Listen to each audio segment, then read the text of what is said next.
Quand on pense à grands génies du cinéma, on visualise naturellement des réalisateurs, des scénaristes ou encore des acteurs et des actrices. Ce qu'on a tendance à oublier par contre, c'est certains qui méritent également l'étiquette de génie, c'est les directeurs et directrices de casting. Car pour moi, il faut être un génie pour voir dans Bruce Willis un potentiel John McClane. Pourtant, il faut rappeler une chose, avant que Bruce Willis ne tourne dans le premier Die Hard, Piège de cristal, eh bien, Bruce Willis, c'était un inconnu total, un no-name. Alors oui, il avait tourné dans quelques séries, dans quelques films, mais que dans des seconds rôles. Il était inconnu du grand public. Et pourtant, on lui a laissé sa chance et il a cartonné. Et à l'époque, pourtant, c'était pas évident, parce que pour rappel, dans les années 80, le héros moyen d'un film d'action, c'était un gars comme Stallone, Schwarzenegger, ou encore le jeune Jean-Claude Van Damme. Donc des mecs super musclés, super stock, voire bodybuilder, avec de magnifiques cheveux. Et un jour débarque ce mec, et ce mec-là, il a cassé la baraque. Donc autant vous dire que c'était une grosse prise de risque pour les studios, le réalisateur et également les directeurs et directrices de casting, parce qu'il fallait avoir du nez, fallait avoir du flair, et pour le coup, ils l'ont eu. Et Bruce Willis est loin d'être le seul dans ce cas de figure. Prenez par exemple Christian Bale. Quand vous pensez à Christian Bale, vous pensez naturellement à tous les rôles qu'il a incarnés jusqu'ici, tous ces rôles extrêmes, parce qu'il en a eu beaucoup, mais il y en a forcément un qui sort du lot, un que vous n'avez pas oublié du tout, malgré le fait que le film soit partiellement raté, partiellement réussi. Du point de vue iconique et symbolique, Christian Bale sera éternellement affilié à Patrick Bateman d'American Psycho. Et je sais, pour certains, quand vous pensez à Christian Bale, vous le visualisez en Batman. Pourtant, dans l'histoire, on se souviendra davantage de sa performance dans American Psycho, tellement il était intense, tellement il était parfait, tellement il collait à merveille au personnage du bouquin. D'ailleurs, pour anecdote, je prépare une grosse rétrospective sur American Psycho, le livre et le film. C'est dans les cartons, je prépare ça. En tout cas, Christian Bale était parfait en Patrick Bateman, tout comme il était parfait dans The Fighter, dans The Machinist, dans The Pale Blue Eyes également. Mais ce qu'il faut rappeler, c'est que le rôle de Patrick Bateman pour Christian Bale, eh bien c'était son premier grand rôle. C'était un quasi inconnu du grand public à l'époque, et je dis bien du grand public, parce que Christian Bale avait déjà tourné, notamment quand il était ado, ça faisait déjà plus de 10 ans qu'il avait l'habitude des plateaux de tournage. Pour autant, on lui a laissé sa chance, et il a été tout simplement parfait dans le rôle de Patrick Bateman, alors que c'était un inconnu, c'était un nouveau, et surtout, il allait incarner un rôle extrêmement extrême. Donc là, on a affaire à une grosse, très grosse prise de risque de la part des directeurs et directrices de casting, car quand je pense à Christian Bale, je pense à Patrick Bateman. Alors que pourtant, à la base, American Psycho, c'est loin, très très loin d'être mon film préféré. Également, cette règle s'applique aux séries télé. Pour moi, il ne fallait être qu'un génie pour voir en Andrew Lincoln un potentiel Rick Grimes. Je me rappelle très bien de ma réaction à l'époque, quand ils ont annoncé Andrew Lincoln dans le rôle de Rick Grimes. Là, j'ai sorti les griffes, c'était pas possible qu'on prenne un acteur anglais comme lui pour incarner un shérif de l'Amérique, et je parle de l'Amérique profonde, l'Amérique du Midwest, tout ça. Pour moi, c'était juste impensable qu'on prenne un acteur british qui n'avait tourné que dans quelques films français d'ailleurs. Également, on l'avait vu dans quelques séries.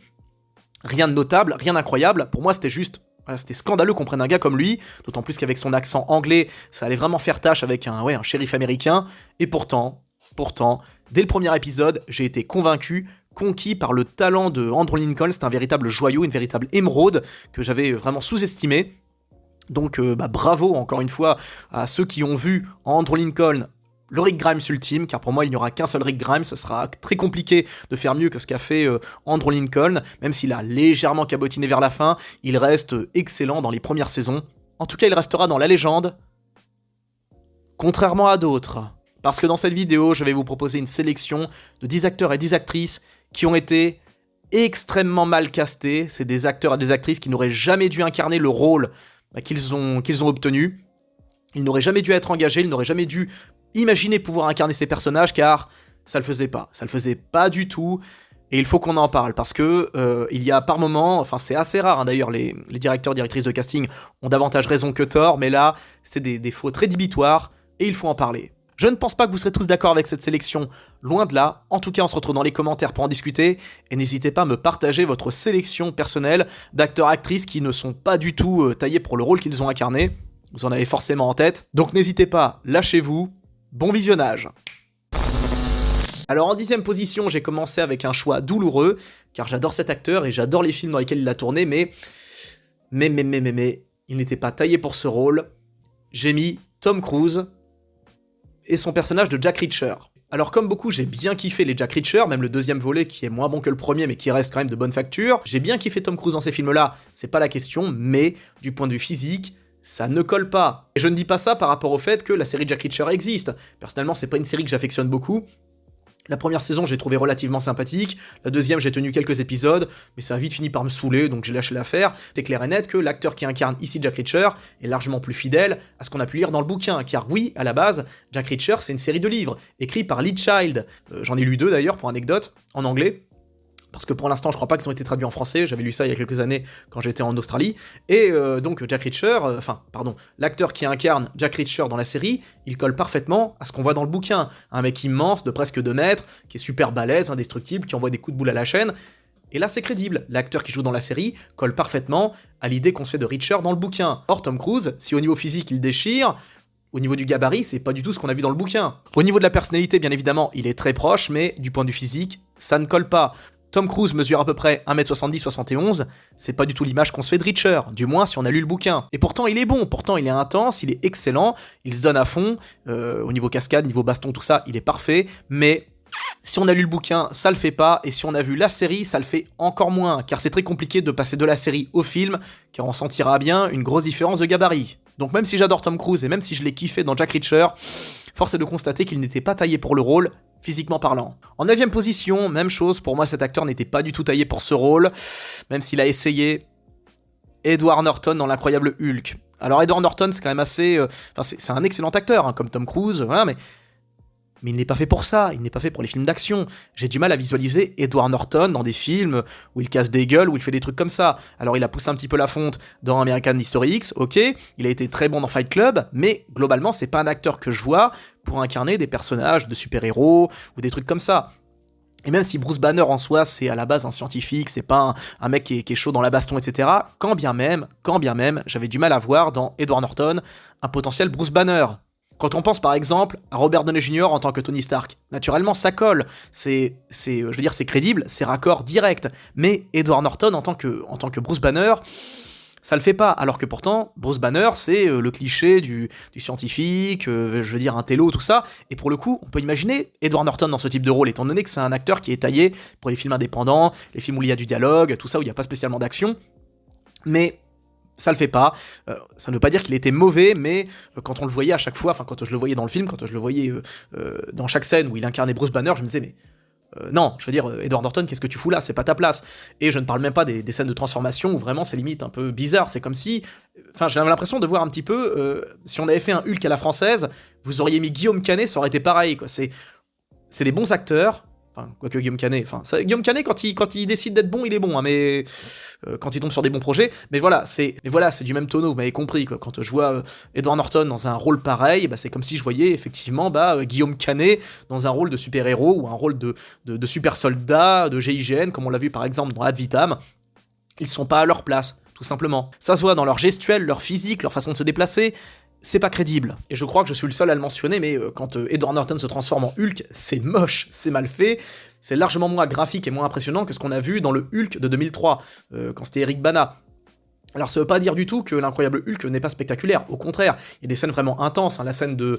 quand on voit Hulk se fighter contre les soldats sur le campus, la baston finale contre l'abomination à New York, il y a de très bonnes scènes dans l'incroyable Hulk, hein, et mention spéciale à la musique, hein, très bonne, la prestation de Tim Roth, juste excellent, mais Edward Norton fait un petit peu de tâche là-dedans, parce que il n'est pas mauvais, mais on sent qu'il est pas à sa place. En 8ème position, Kristen Stewart dans le rôle de la princesse Diana. Alors en soi, Kristen Stewart, c'est pas vraiment une actrice que j'affectionne, loin de là, c'est une actrice que j'ai toujours trouvée surcotée, jamais vraiment très fade, vraiment très transparente comme actrice. Le seul rôle d'elle dont je me souviens très bien, c'est dans Underwater, film trop sous-coté, mais globalement, Kristen Stewart est vraiment très... très fade, hein, je la trouve très transparente dans ses rôles, et en tant que princesse Diana, elle colle pas du tout. Alors il y a déjà eu un Diana en 2013, elle était incarnée par Naomi Watts, ça passait, rien à dire, c'était correct, et quelques années après, on a ce Diana avec Kristen Stewart. Y a pas une petite erreur de casting, là? En tout cas, perso, je trouve qu'elle collait pas du tout, et là aussi, comme pour Edward Norton dans l'incroyable Hulk, je me demandais ce qu'elle foutait là. Kristen n'était pas du tout à sa place, ça se sentait, ça se voit. Erreur de casting, ça arrive. En 7ème position, alors là j'ai mis un vieil acteur, attention les jeunes, hein. Quand vous pensez à John Wayne, vous pensez naturellement à ses rôles de cow-boy, vous vous imaginez Far West, tout ça, vous l'imaginez également en soldat dans Le Jour le plus long. Alors oui, je sais, ça remonte, hein, pour les cinéphiles, mais voilà, Quand vous pensez à John Wayne, vous pensez à ce genre de gars. Pourtant un jour, John Wayne a tourné dans le film qu'il n'aurait jamais dû tourner étant donné qu'il colle pas du tout au rôle. C'est dans Le Conquérant. John Wayne ici incarne Gengis Khan. Alors je suis pas du tout du genre à juger par rapport à l'appropriation culturelle, mais là, il y a quand même une petite exagération, quoi. John Wayne en tant que Gengis Khan. Non. Tout simplement, non. J'ai vu quelques extraits et effectivement on sent bien que il essaye d'incarner un conquérant mongol de l'Antiquité ou du Moyen-Âge, je sais plus, mais ça le fait pas du tout, il a pas du tout la tête qui va pour ça, et quand bien même il fait des efforts, quand bien même il essaye au mieux d'incarner le personnage, non. En 6ème position, j'ai mis Keanu Reeves, et non, je ne fais pas allusion à son rôle dans Dracula, qui pour moi était complètement lunaire, son personnage, par rapport à tout ce qu'il y avait, par rapport à l'ambiance, tout ça, vraiment, son côté très... son côté surfeur californien, dans le rôle d'un notaire anglais, non, c'est pas vraiment le rôle de sa vie, mais, il a fait bien pire. Pour moi, là où Keanu Reeves a été très mauvais, c'est dans Constantine. En soi, c'est pas de sa faute, c'est pas tellement à lui que j'en veux, parce que Keanu Reeves est fidèle à lui-même, il joue Keanu Reeves, et c'est clair et net que dans ce Constantine, il s'est pas spécialement surpassé. Et là où j'en veux à quelqu'un, c'est naturellement au directeur de casting qui a vu en Keanu Reeves Constantine. Or, si vous avez lu un petit peu les Constantine, vous voyez très bien que, du point de vue physique, ça colle pas du tout. C'est pas du tout le même personnage, c'est pas du tout la même gueule, c'est pas du tout la même... Non, y a rien en commun. Quand vous voyez le Constantine du comics, vous ne pensez pas du tout à Keanu Reeves. Et on sent bien que Keanu Reeves a été pris uniquement parce que c'était un petit peu, on va dire, dans l'ère Matrix. Le film est sorti en 2004, il sortait tout juste de Matrix, donc il était bankable, il était à la mode, tout ça. Et voilà, c'est pour ça que c'était vraiment du point de vue marketing, c'était une très bonne idée. Du point de vue moral, c'en est une autre. Car vraiment, choisir Keanu Reeves pour ce rôle-là, c'était limite un crachat au visage des fans du comics. D'ailleurs, je sais pas pour vous, mais je considère Constantine comme mauvais, pas spécialement ouf. On en a fait des caisses sur ce film, alors que pourtant il est très passable. Quelques scènes sympas, quelques scènes assez iconiques, et il faut noter que pour l'époque, les effets spéciaux sont super clean, super propres, là pour ça rien à redire, mais du point de vue ambiance, tout ça, c'est à la fois dur et dark sans l'être complètement, ça se veut violent, mais pas trop non plus, on sait pas trop sur quel pied veut danser le film, c'est à la fois mature et en même temps très grand public, jamais réussi vraiment à complètement cerner Constantine, il aurait été beaucoup plus cool s'il avait été réellement interdit aux moins de 12 ou moins de 16 ans, avec énormément de violence, du sang, tout ça, quitte à aller loin dans le délire. Mais bref, quoi qu'il en soit, je trouve le film relativement passable, et Keanu Reeves, en tant que Constantine, justement, ça n'arrange absolument rien. En 5ème position, j'ai mis Jonah Hauer-King, de La Petite Sirène de 2023. Et je sais déjà ce que certains d'entre vous vont me dire. Non mais attends, tu nous parles de La Petite Sirène de 2023, et pour toi le problème, c'est le prince Eric, c'est lui? Eh bien, ouais, c'était pour moi une grosse erreur de casting, car il colle pas du tout, à la vision qu'on se fait du crush de La Petite Sirène, parce que regardez-les, regardez-moi leur gabarit, quoi. Celle qui joue La Petite Sirène à l'époque, elle avait quoi, 22 ans, lui en avait 27. Le truc c'est que si la meuf a 22 ans, elle en paraît limite 15. Et lui, s'il a 28-27 ans, il en paraît 35. Et quand j'ai vu ça, je me suis dit, oh là, il y a un problème là. Il y a une grosse différence de gabarit, il y a une grosse différence d'âge, du moins visuellement. On sent bien qu'ils ont pas du tout le même âge, qu'ils sont pas du tout... Enfin, il y a un truc qui va pas, quoi. Et je sais ce que vous allez me dire, oui, mais regarde, elle colle pas du tout en tant qu'Ariel. Je suis d'accord qu'elle n'a rien à voir avec ce qu'on a vu dans le dessin animé, l'image qu'on se fait de la petite sirène, puis bon... Enfin, je vais pas revenir là-dessus, parce que... Enfin, je vais faire une vidéo là-dessus pour parler justement des limites du wokisme, car... je veux bien qu'on s'insurge sur les dérives du wokisme, il y a pas de problème, mais... Il faut pas pour autant être stupide ni borné, et j'aimerais apporter un peu de nuance et relativiser un petit peu certains propos, notamment par rapport à ce qu'on a vu dans Blanche-Neige et donc La Petite Sirène. Cette vidéo va déplaire, mais elle sera relativement honnête. Moi, c'est tout ce que je veux être, honnête, je veux être vrai, tout simplement.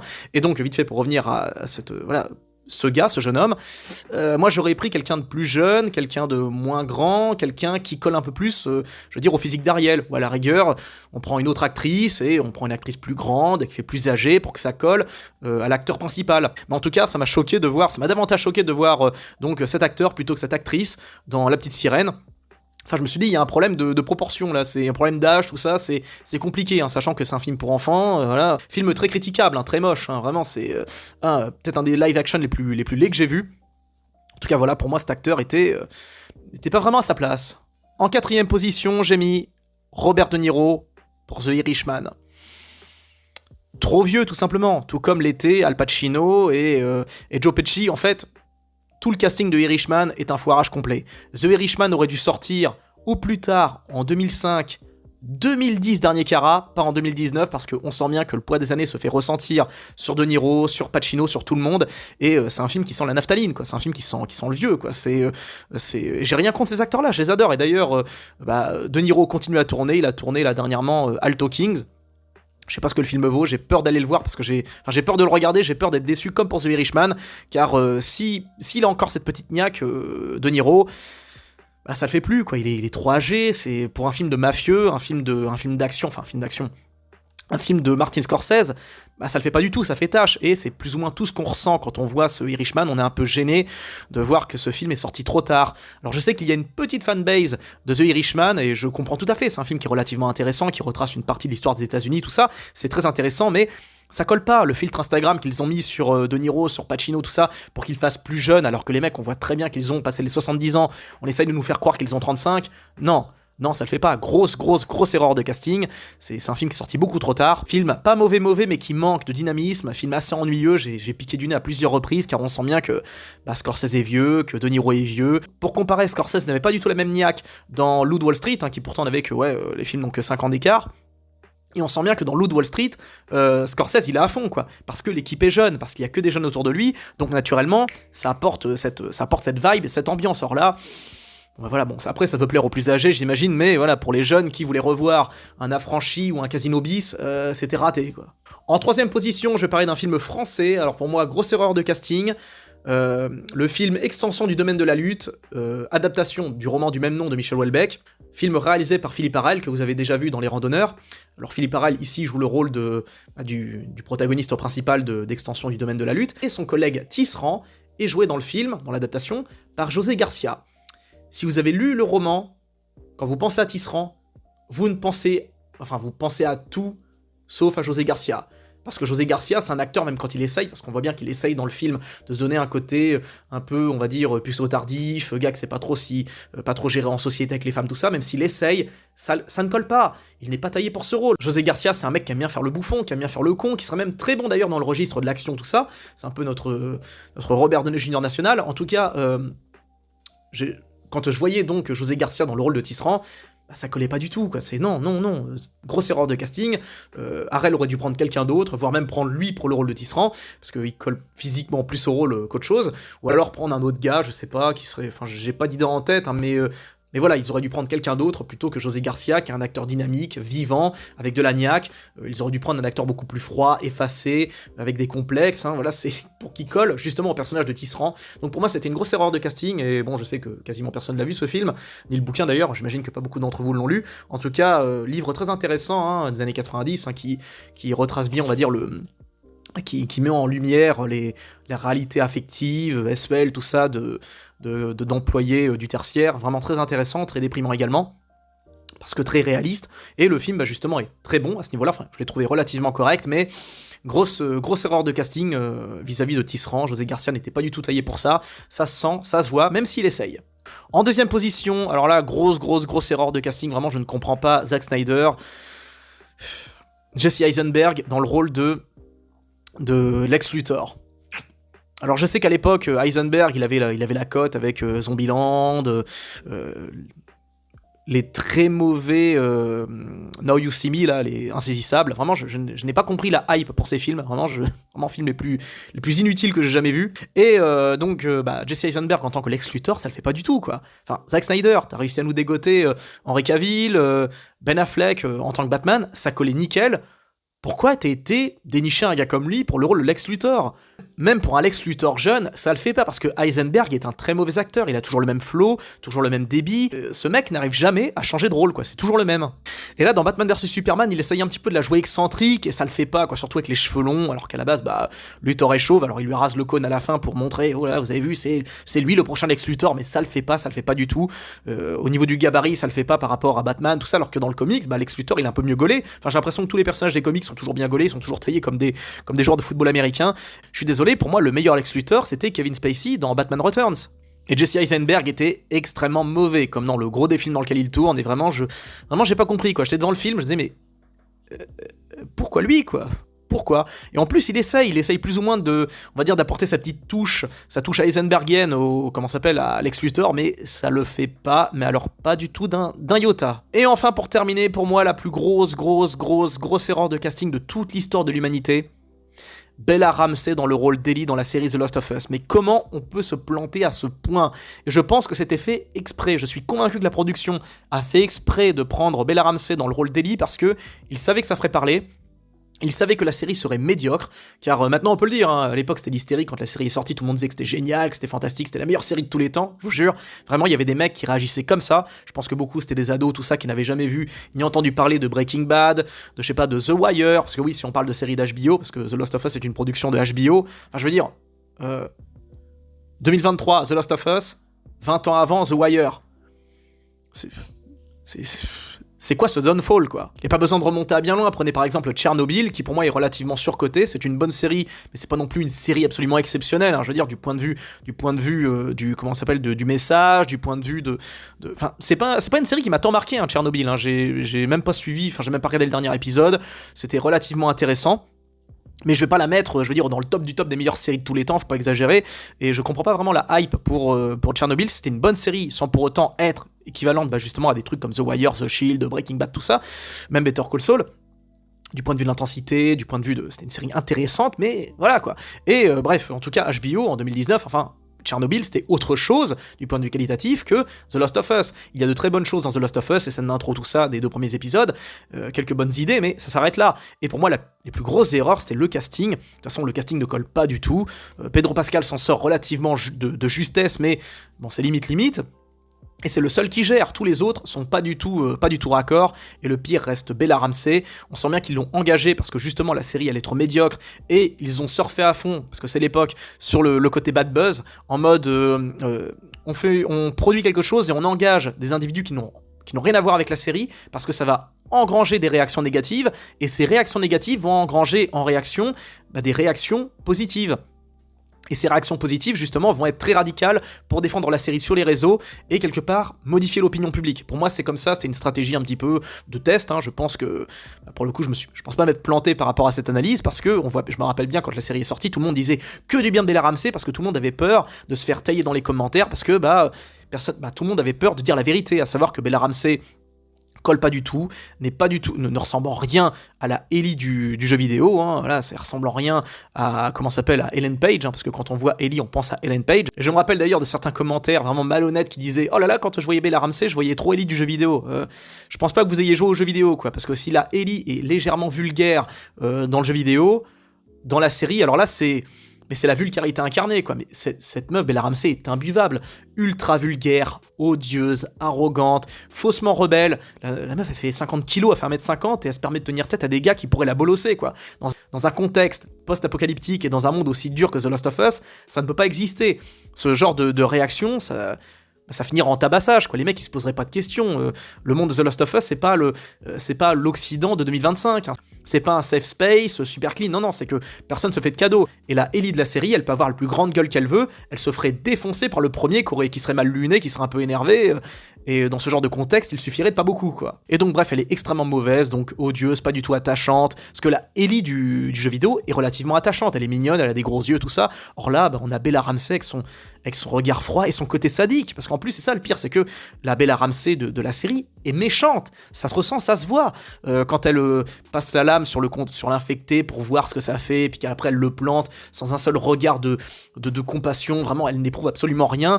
Elle ne fait que faire des réflexions à Joël. À sortir des insultes tout le temps, non-stop, aussi bien en version française que version originale. D'ailleurs, la version originale est infâme à tous les niveaux, car elle a un accent british. Un accent british dans l'Amérique post-apocalyptique. Ça colle pas. Par exemple, Andrew Lincoln a gommé son accent anglais pour Rick Grimes. Il a réussi à transformer son accent, de londonien, en un accent, on va dire, de la Géorgie profonde ou un truc comme ça. Or, Bella Ramsey n'a fait aucun effort. D'ailleurs, Greg Mazin, qu'est-ce que je raconte Neil Druckmann avait interdit à Bella Ramsey de jouer aux jeux vidéo avant de tourner dans la série, ce qui est juste scandaleux. Beaucoup trouvaient ça normal, justement, pour qu'elle se... Non, il aurait fallu qu'elle joue aux jeux vidéo pour coller au personnage d'Ellie. Or là, on voit pas Bella Ramsey qui joue Ellie, on voit Bella Ramsey, tout simplement. Autre scène où on voit vraiment qu'elle est sadique, c'est le passage où avec sa copine, ce moment super cringe où elles sont tous les deux là pour danser, etc. Avant ça, elles vont dans une espèce d'immeuble, parce que Riley veut lui montrer un cadavre, ok cool, et en gros le cadavre, il est assis par terre, et sous le poids du corps, étant donné que tout est à moitié en train de se casser la gueule dans les immeubles et tout, le plancher s'effondre et le corps également.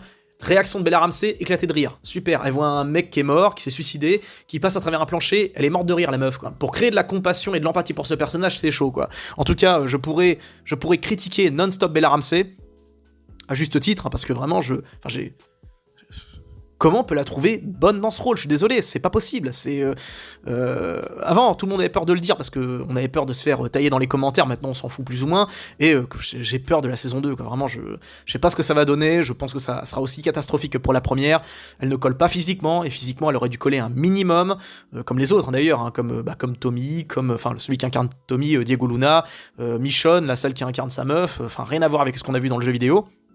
J'accepte hein, qu'on propose quelques libertés, qu'on propose quelques nouveautés, etc. pour coller un petit peu à l'époque, mais là, c'est un peu exagéré aussi, quoi. Et Bella Ramsey, pour moi, c'était juste un rôle, elle était engagée uniquement par provocation, juste pour énerver, pour susciter, on va dire, des réactions, et je pense que les notes ont été artificiellement gonflées, juste pour faire chier ceux qui n'étaient pas contents, tout simplement. Donc, voilà, Bella Ramsey, pour moi, à la fois, c'est paradoxal, c'est en même temps, je pense, c'est ou une erreur de casting volontaire, c'est encore plus dramatique, c'est encore plus scandaleux, ou alors c'est une erreur de casting, vraiment innocente, en mode elle sera peut-être bien, elle sera peut-être géniale, elle était bien dans Game of Thrones, elle sera peut-être bien dans The Last of Us, quoi. Donc voilà, pour moi c'est indéfendable, je ne vois pas comment on peut défendre Bella Ramsey dans The Last of Us. N'hésitez pas à la défendre dans les commentaires, je me ferai un plaisir de contredire vos arguments. Voilà, c'est tout, voilà. J'espère que cette vidéo vous a plu, si c'est le cas encore une fois, je vous invite à donner votre avis dans les commentaires, partagez-moi votre top spécial acteurs-actrices qui ont été extrêmement mal castés, parce qu'il y en a d'autres, hein, j'imagine. Je compte sur vous, je vous dis à très bientôt pour une prochaine vidéo, plein de bisous à tous, prenez bien soin de vous, ciao.